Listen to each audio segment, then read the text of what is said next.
right. Mike, how you doing? It's nice to Good. see you again. Even Andres, though I see always you every week. always a pleasure. Good afternoon. How's it going, man? Well, nothing special. I think this is like we were just talking about it. We're again retaking Security in 45. This is, I guess, what it's going to be our season 3, episode 1. And Can't believe we're on uh, season 3 already. yes, and it's been a while since we do this, so this is going to be fine, very fun to do as always. I know we have probably talk about what are the things that we've been doing for the past few months. It's been busy. I don't know. I know you've been busy too with engagements. I think the last one we did was the first half of the year Yeah. in the episodes. We ended up going to Cisco Live. We ended up going to, getting a lot of information on AI, a bunch of other things, and also the CTF. So it was a really good experience. How I about got you to on I got to sit in on your ICE session speaking. That was cool. Cisco Live speaker. Well done. yes, and you're still that was a firewall on the firewall. Yeah, firewall and removing complexity from the network, which you know I'm passionate about. Yeah, that was awesome. And I don't know, like just making it super relaxed, super like impromptu on the episode today. I guess the main idea and one of the things that we decided to talk about today was zero trust and what we've been hearing, what are the few things that we can recommend our listeners to do, to look into, how do they get started, and hopefully, this is a fun episode. It's not necessarily a 45-minute episode, and maybe we can get to talk about things that we've seen for the last 8 months or so, I think. But hey, a lot has happened in the world of zero trust in the last 8 months. Even the Yeah, definition of zero trust is a little different. yeah. What do you think, like, if, because we get this a lot, like, for example, customers are like, all right, what are you guys doing for zero trust? Do you get that question a lot? Oh, all the time. Yeah. Yeah, All and the you know time. what? You know the first thing I say, Andres. All right, what are you thinking zero trust is? Like, that's the first thing is because it's can be so broad.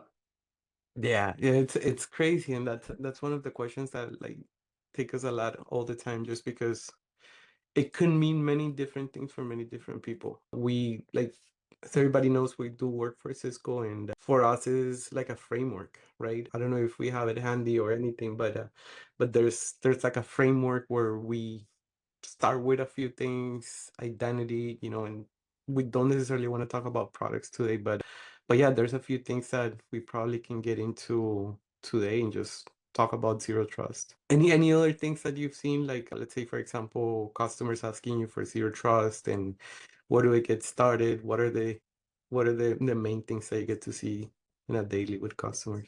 I think a lot of customers are, where do I start? And you know what? It's a different answer for everybody because it depends. You know what I'll say right away is, well, what's the three W's? The workforce, the people, the workplace, the devices, and the work or the work.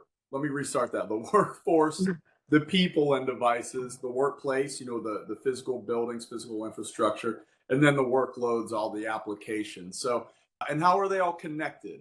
That's one of my first questions because the answer of where to get started is going to be, well, what does your unique topology look like and workflow, and where you kind of the most vulnerable currently, and what's also like the low hanging fruit. And a lot of times, maybe you get this one too, but if you don't have MFA in place, that's almost like an immediate no brainer. Like the That MFA, is the MFA is like can be an easy starting point to lock in that identity. At least at that point, we know that you're at least who you say you are. You're at least a trusted user on the network. exactly, and that is one of the things that, and we do have a list. So if you guys see us like, reading out of something here in the screen, it's just because we came prepared with a little list of what are the things that'll probably make zero trust, and that's one of them. That's, I think, one of the easy wins in IT, just to go over how do we start with zero trust. And yeah, identity, right? Just MFA is part of that.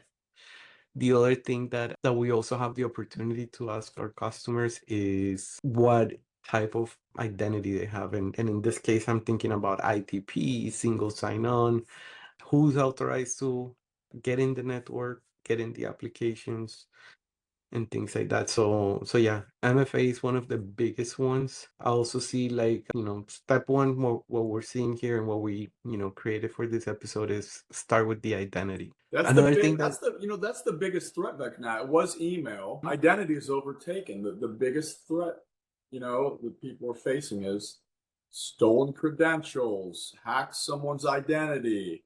So I like that you brought that up first as a real starting point. If we had to pick one, probably identity. Yeah, yeah. I also see another one. So in this list we have what? Cleanup privileges. I don't know what that means in, for many people out there. We probably I wouldn't start with that one. I would just start with the MFA, I guess. The other thing that I see there is separate admins. Yeah. What does that mean in that case? What, like, just creating multiple, like a segmentation for administrators? What have you seen on that one?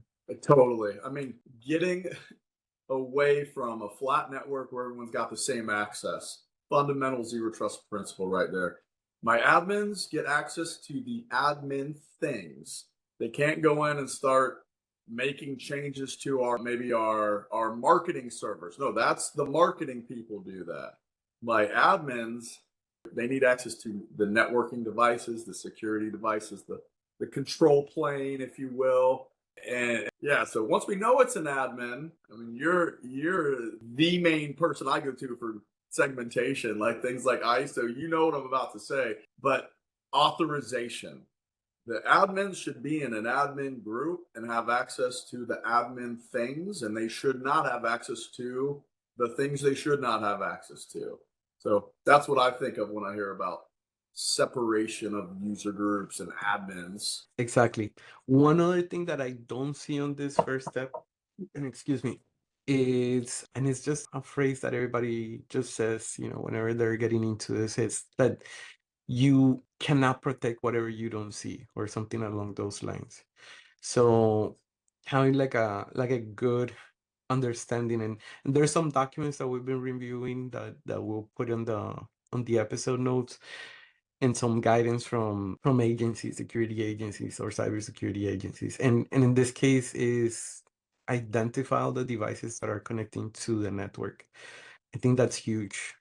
And we get to see that a lot. I don't know you, Mike. We get to talk about one product in particular, and that is Cisco Eyes. Not that we want to get into the actual product, but it's one way, and there, of course, a lot of other products that do similar, if not the same, just to identify things that are connected into the network. Do you get to see that a lot too, Mike?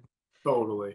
The visibility is key. And for me, also, like, there are more devices on networks nowadays than there are humans. So I don't know, I'm just making this up, Grace, but maybe for every one worker, there's 10 devices on a today's modern network. So if you think about printers, thermostats, anything plugged into a wall or connected to Wi-Fi, things that we aren't even aware in the network. So yeah, the visibility, like what's on the network, not just the device that the worker is on and is authenticated with, but like what are all these devices and can we classify them and can we identify? I'll use a printer as an example.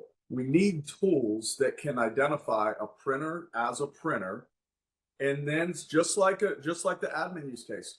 Well, the printer should be doing printer things and communicating like a printer. It shouldn't have access again to the marketing or finance server, whatever it may be. Like it's a printer. So I think to your point that yeah, authorizing not just the user to be able to do what their role is, but like the device. Like a printer needs to be involved with printing services, printing protocols. It is not a web server. It is not should not be communicating with our email system. Like that's how a printer behaves when it gets hacked. So that's a Yeah. nice way to like shrink shrink what a printer does and kind of limit the blast radius, if you will, if something does happen. Yeah, and that is good that you mentioned that because we get to see it a lot. We get to talk about that a lot with customers, and there's some guidance. You will see it in some of the links that we add to the episode notes. But there's some guidance, and it will just go into very detailed explanations of how to implement those and things like that. And that is a nice segue into what we're seeing here as step number two, and that is title says reduce the blast radius. And I saw radius and I was like, but Eh, it's not that radius. It is. It's just making sure that things are controlled. From those, Mike, I'm curious to see what are the things that like your thoughts on it. What do you recommend? First off, I think that's hilarious that I've never noticed what you just pointed out. You're right. The blast radius. I never thought about the radius protocol itself. That's hilarious. That's it. That's a good, like, kind of like geek joke that, someone who's like so familiar with the radius protocol would notice. All right. So reducing the blast radius, for one, I like that it's not about preventing the blast, but reducing when the blast happens because it's inevitable. Something is going to happen in the network. How well are you prepared to handle that blast? And when we reduce the blast radius, that's pretty good preparation there. So if maybe it's, I mean, ideally just isolating the one computer device that it happens on. But yeah, segmentation's the name of the game. I'll go back to what you brought up earlier, that in the separate access for the admins. So if I've got an admin computer that gets hacked, well, that really shouldn't affect people that are in different levels of access than that particular user. Or maybe the printer would be a good example. If a printer gets hacked, it has ransomware on it, and it's creeping around trying to spread as much as it can before the ransomware campaign gets noticed.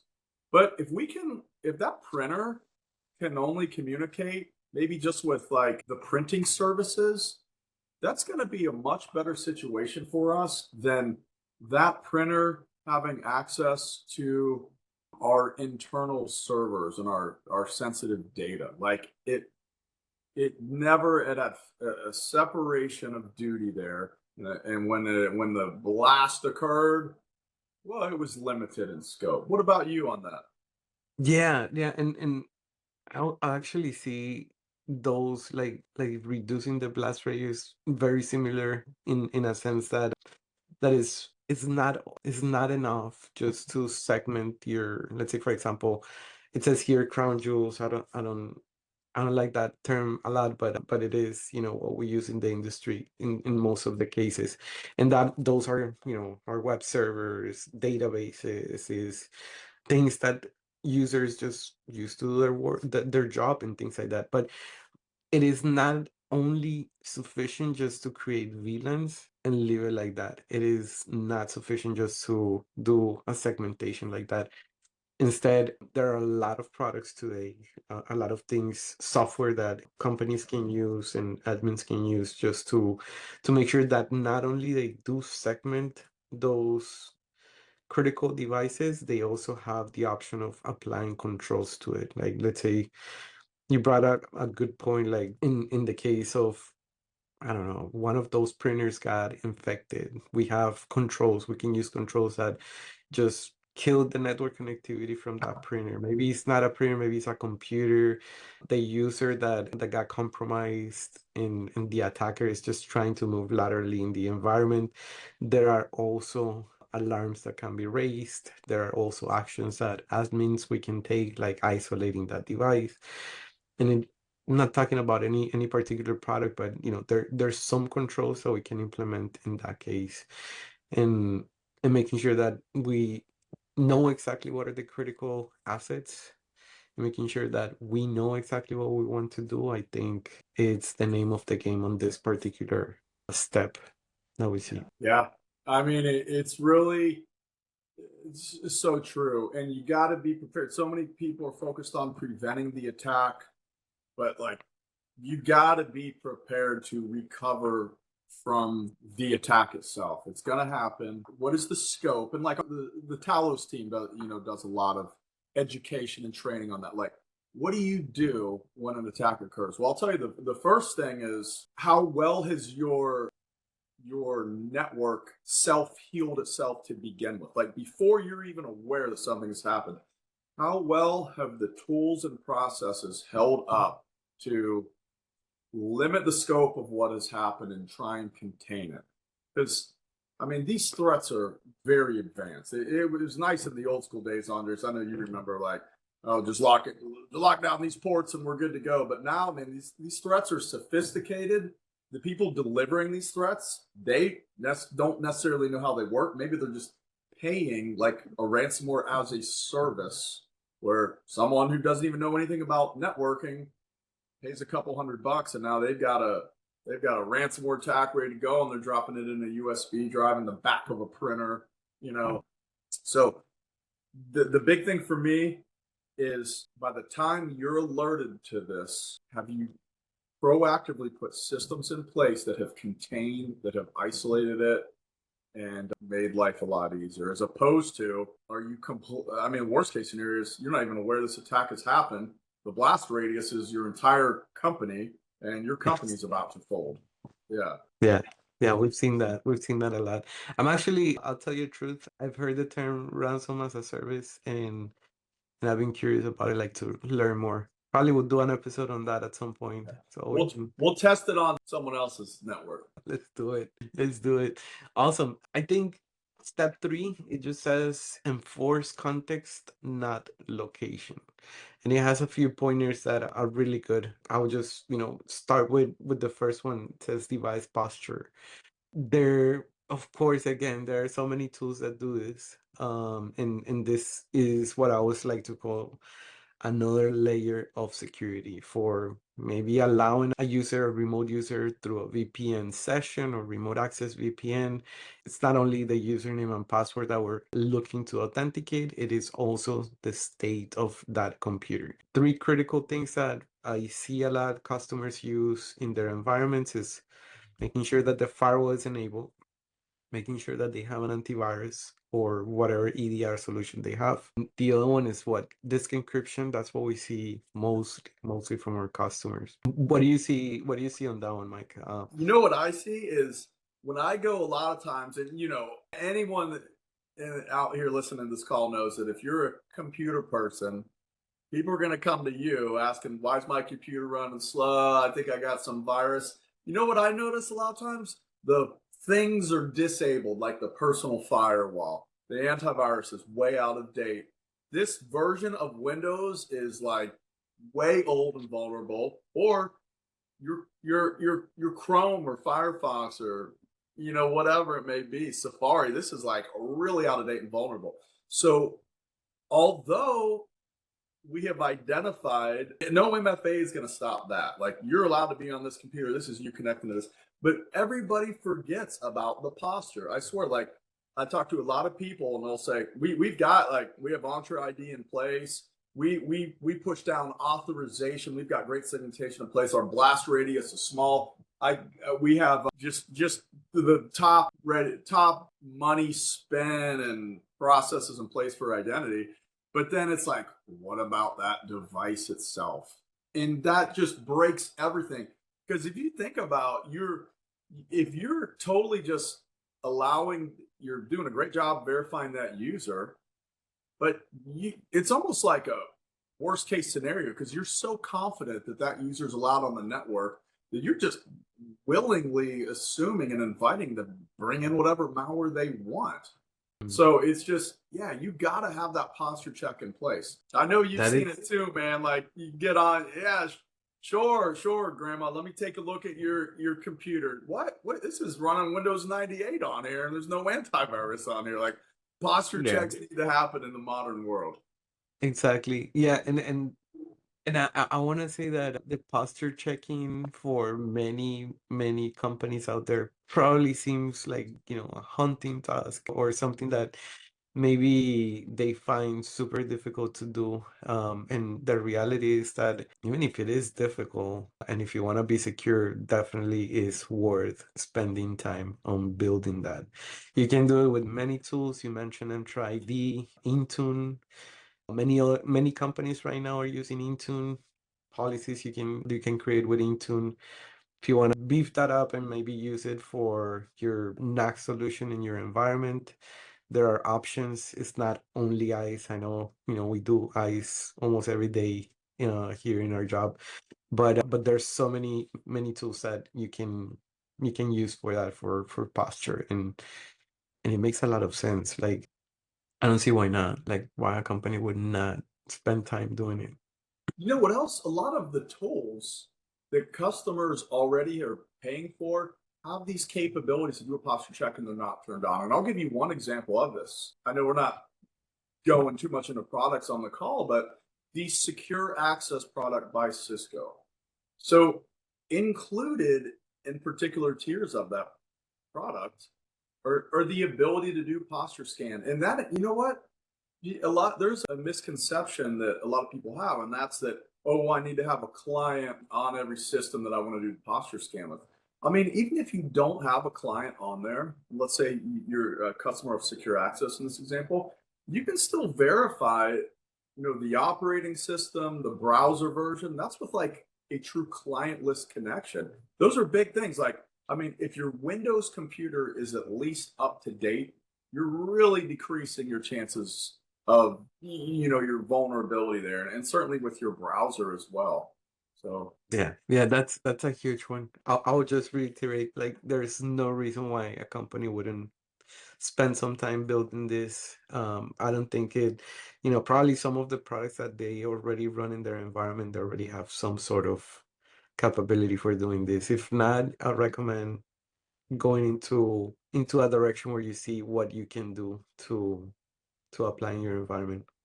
Andres, what do you see for the posture scanning? Like, if you were just going to turn on a basic posture, and because no, understandably, a lot of people are, hey, I don't want to like prevent people from getting to the network. I don't want thousands of help desk tickets getting open too. But what's like some safe stuff you can turn on for a posture scan? So those three things that I mentioned at the beginning, the antivirus, the disk encryption, and the firewall. Usually we see a lot of companies doing like a golden image of the computers that they give to the users. They will already come with all those three. A good control is that, hey, I'm not going to allow you into the network unless you have the firewall turned on. And if the user turned it off, maybe they were doing something on their computer or whatever the case is. And I say it because I've done it. It is also a really good thing to say, hey, just go ahead and turn it on.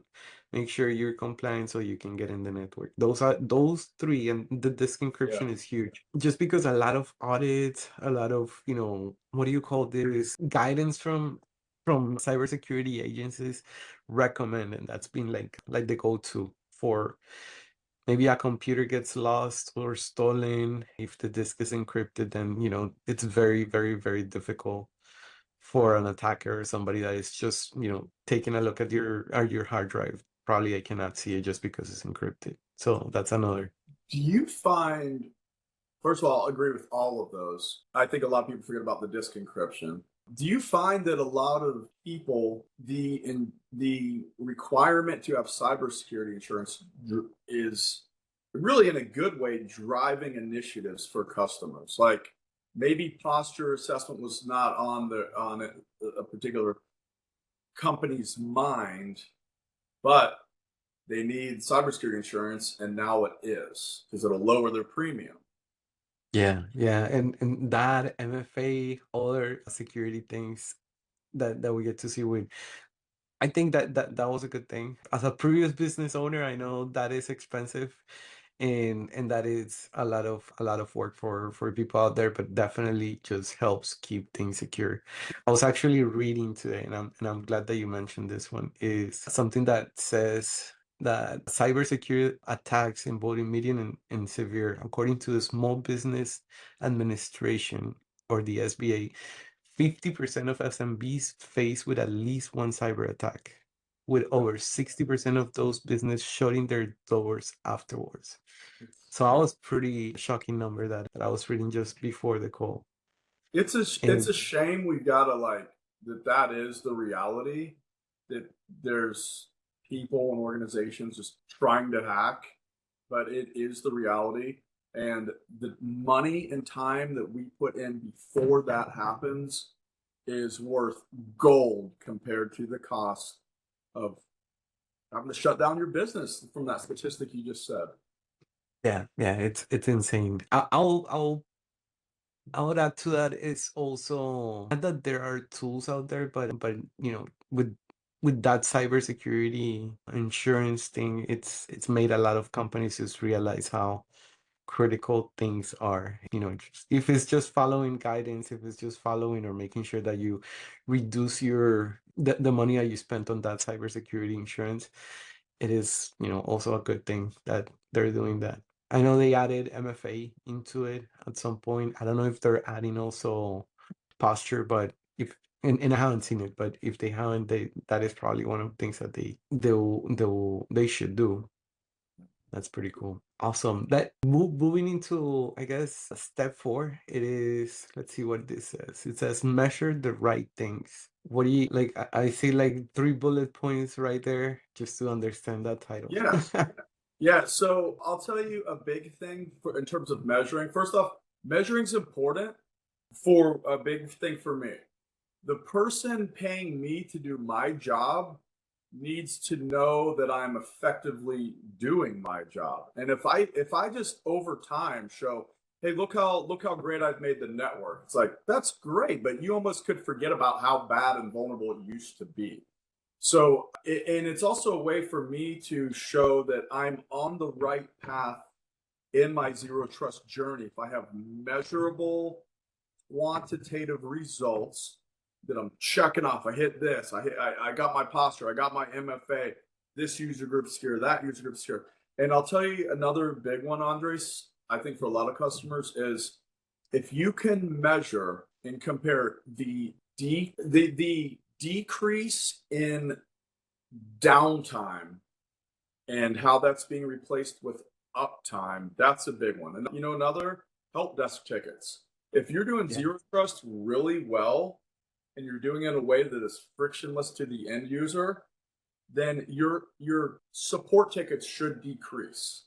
Like as an example, if you are dealing with help desk tickets because people are getting there's threats in the environment and they're shutting down services and you're constantly spending your time chasing this and you're having to shut down servers here and there while you try and figure it out, you're that is the definition of being reactive, and it doesn't scale. Like that does not scale, and you're never going to get out of that hole until you put something like zero trust in place and you can measure and compare before and after. Wow, those situations of me having to go shut down servers because I didn't know what was happening in my environment, and I had the scope of an attack was so wide open that it's going to sound crazy like that you used to do that when you're in a proactive environment but measurable things to me are uptime. My network is up, there's a decrease in help desk tickets, and I just being able to compare and contrast that, it's incredible. Decrease in threats, and again, if you do it right, just an, I mean, something not measurable but you can feel is just the user experience. Like people just expect to log in and do their job, and there's nothing get in the way. There's no like security hoops they got to go to, or like, oh, I gotta turn off the VPN in this circumstance. I gotta restart the VPN in this circumstance. Just open your browser and get to work. Like, that might not be something as measurable there, but you can feel it. What about you? Frictionless. Frictionless Frictionless. That's the word. is the Yeah. word. That is what we get to hear a lot from our customers. Hey, I want a VPN solution that is frictionless, and that means a lot to everybody. But in this case, yeah, it is a huge improvement for user experience and for administrators whenever they're managing a solution that, it's involving security. Nobody likes security. Probably the users hate it whenever they have to, go through hoops, maybe log in through multiple applications 100 different times during the day just because, they don't have, like, there's no trust on their computer. There's nothing on the back end that is, authenticating the actual user.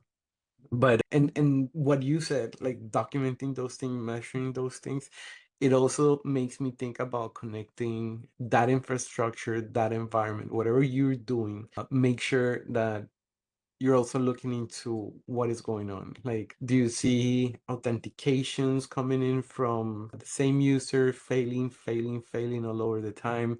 Make sure that you have a tool that tells you, make sure that you have something in place that will raise an alarm and say, hey, I see something that is out of the ordinary happening.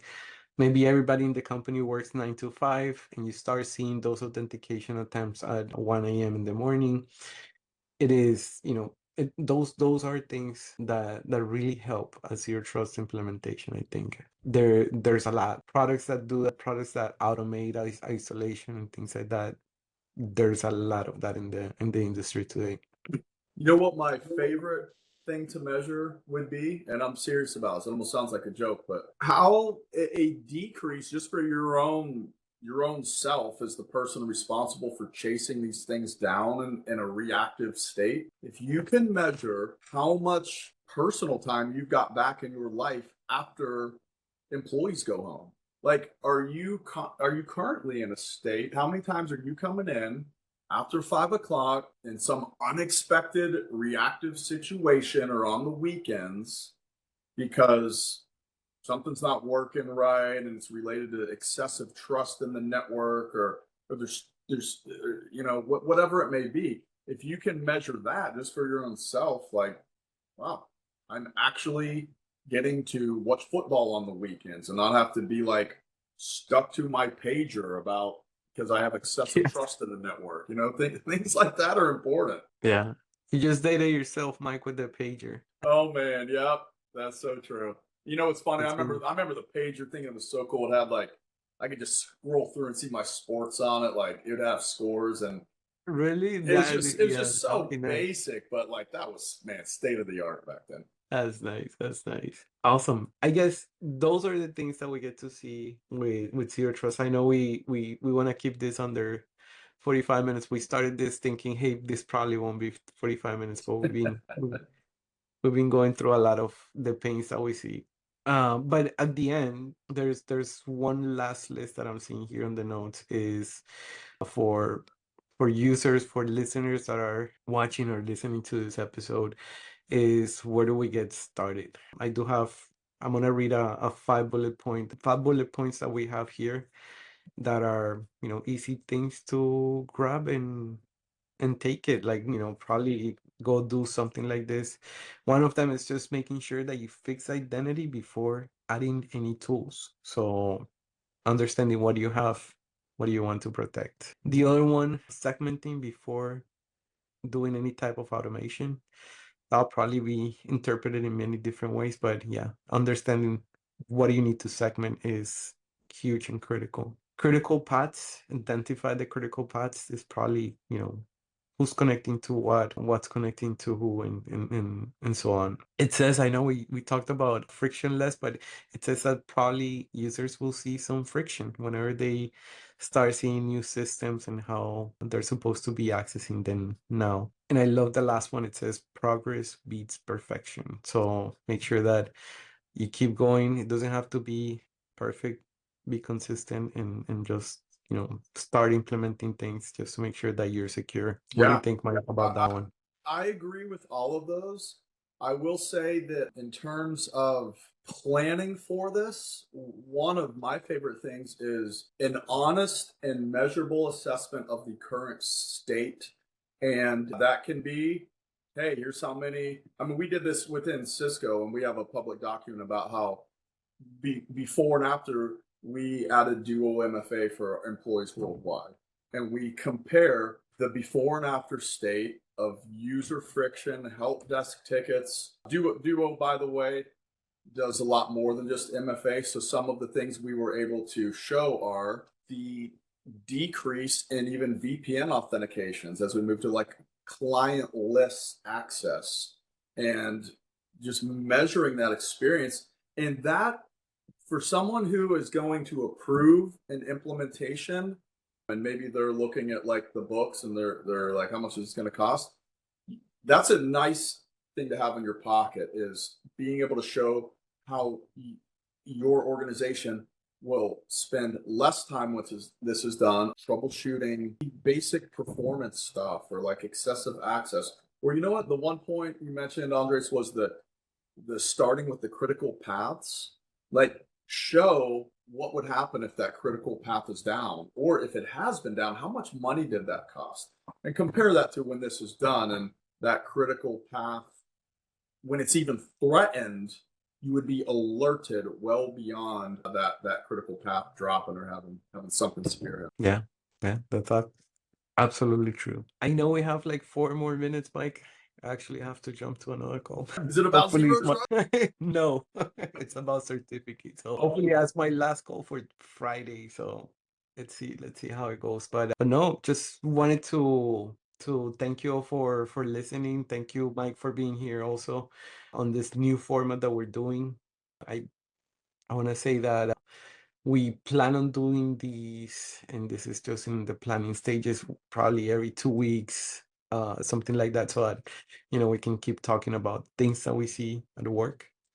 And hopefully, the next episode is going to be, we have to choose on what it is going to be, but yeah, just getting to talk, getting to understand everything, and I guess yeah, that's my take for today, and what we're looking for the next one. It's always a pleasure doing these with you, Andre. I'm a little bummed that I didn't get to see your little friend Hope on the screen as much today. For anyone who's just listening in only, Andres has one of the cutest dogs I've ever seen named Hope. And Hope loves to fall asleep on Andres' shoulder during our calls. I have a question for you. This episode might get released after the Super Bowl occurs. I don't know. But we're down to the Patriots and the Seahawks in the Super Bowl. Who do you think is going to win? Man, I don't want to say the Patriots because everybody's gonna hate me, but those are the ones that historically can be winning for the last few years. Not the last few years, but they I think they won a few. Yeah, But they're up there. who you rooting for? So this is tough for me because same similar. Like I'm a Steelers fan, okay, and everybody knows this. I'm diehard. The the Patriots and the Steelers. I don't want them to overtake us in terms of how many Super Bowl wins they have. So my wife Jackie, her whole family is diehard Patriots. So I'm Ooh. kind of pulling for the Seahawks because but selfishly. That's awesome. That's awesome. Well, let's see. We'll get to see it on Sunday. I'll be watching it too. All right, I always a do. pleasure, Race. Always a pleasure. Thank you. Thank you.